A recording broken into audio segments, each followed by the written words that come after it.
Kelly Martinez, Nerds of Color. Hey guys, Hi. how are you? Hi. Good. How are you?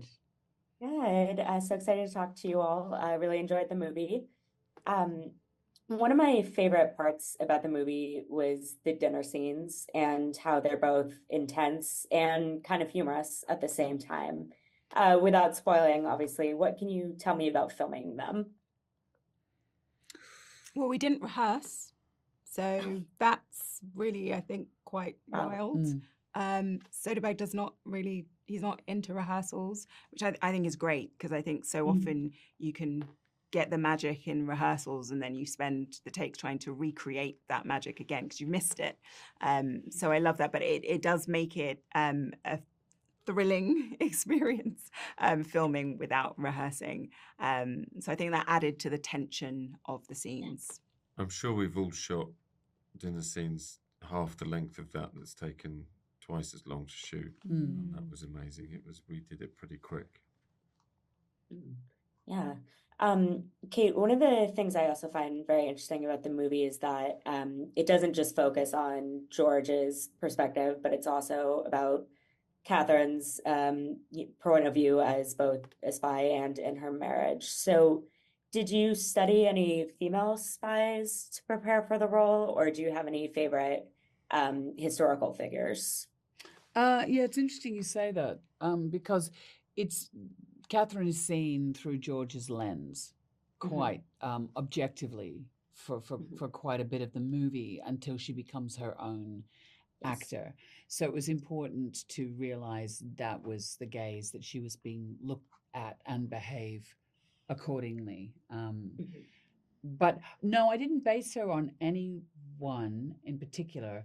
It was more about looking at spy films from the 60s and 70s to see what those tropes were and how we might employ them, not only in the way that the characters were dressed, but how they moved, how you interacted with the environment, but also about the propulsion of the narrative. So that was more important because Stephen had a particular stylistic approach that he wanted to bring to the story. Yeah, and I think that did it very well because it's true. There's like a bit of a pivot where you start to see, Kathryn from a new point of view. Did you have any particular films that you really liked watching when you were studying that? Well, obviously, I mean, again and again and again, I watched Thomas Crown Affair. And Pierce happened to be in this, which was such a, fantastic addition to the cast. But 7 Days of the Condor, and obviously things like Conversation, which was all about surveillance and the tension, the way tension is built. Yeah, it's a great segue actually, because Naomie, I was going to say you are in the most recent James Bond movies. So I know obviously he wasn't in those, but what was it like for you to work with Pierce here? I didn't work with him, unfortunately. It's such a shame. I literally haven't even seen him. So you didn't cross paths at all? Not even like in the canteen or whatever. So it'll be the premiere. But I did my first ever Hollywood movie with Pierce, which was After the Sunset. Oh man, I would have thought you would cross paths, but No, I not liked at all. the connection still. Yeah. Oh gosh. And then Tom and Kate, you've also worked together on stage. So what's it like for you doing it on screen versus that? We did this first, and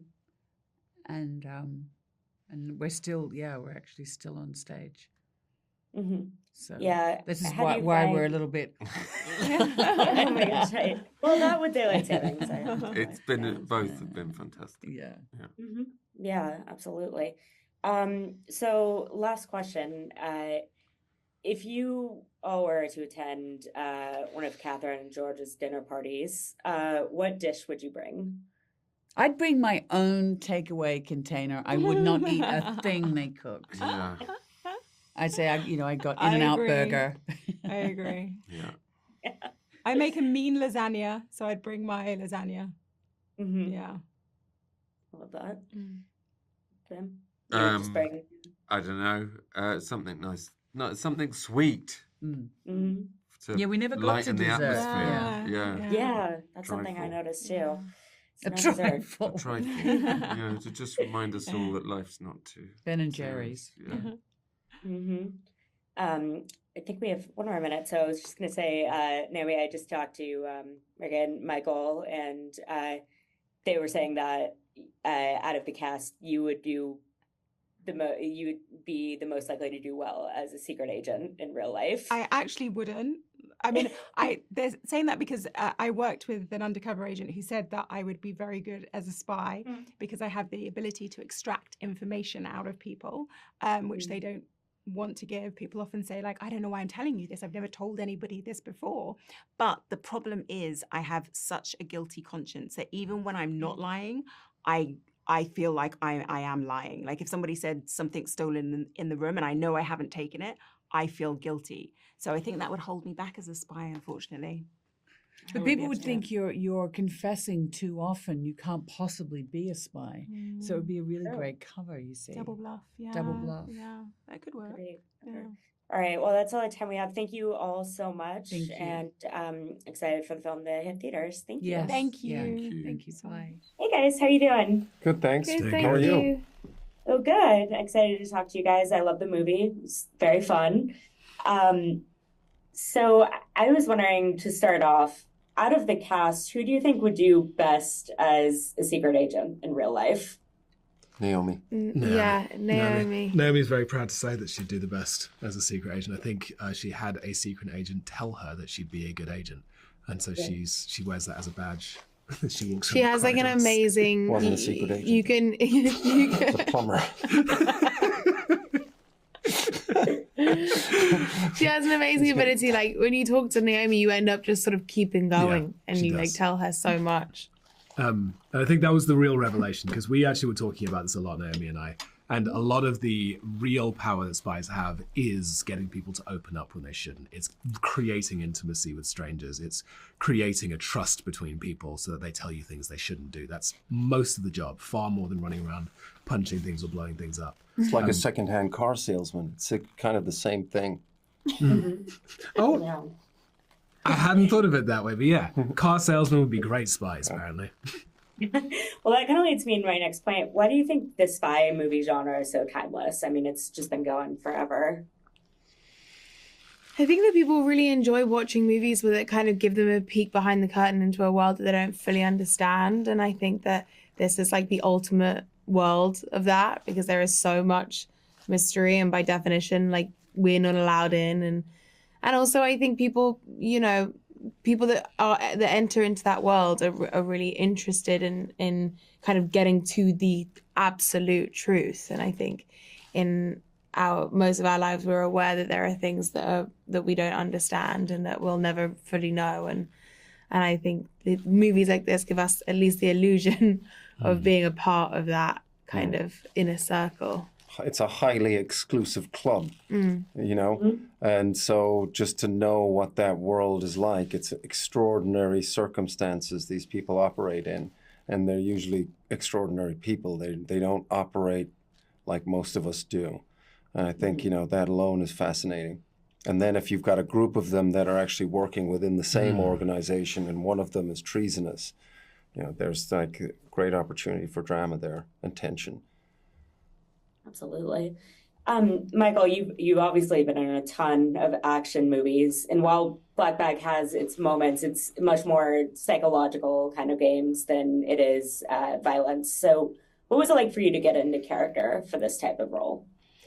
Just kind of the same as all other characters. I just spend a lot of time with the script, and just through repetition of reading the script, ideas start to form and ferment, distill, whatever, and the clues are in the script, about what events have happened to the characters. The script describes, what George is like in terms of not giving much away, if anything at all. And then, I'm doing all that prep at home myself, and then when you come then to putting on the clothes of the character, Ellen, the costume designer, did such a great job working closely with Stephen about the look that he was looking for.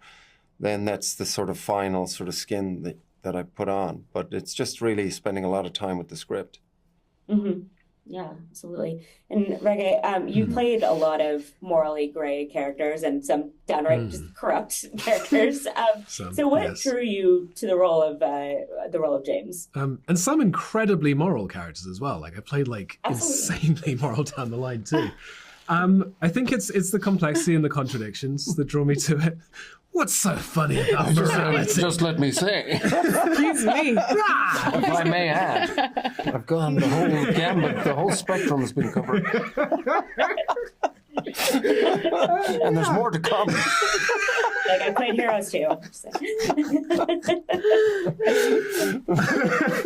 You know what I look for most in a job is actually this. It's who you're working with, and it is what people bring out of you that you don't expect.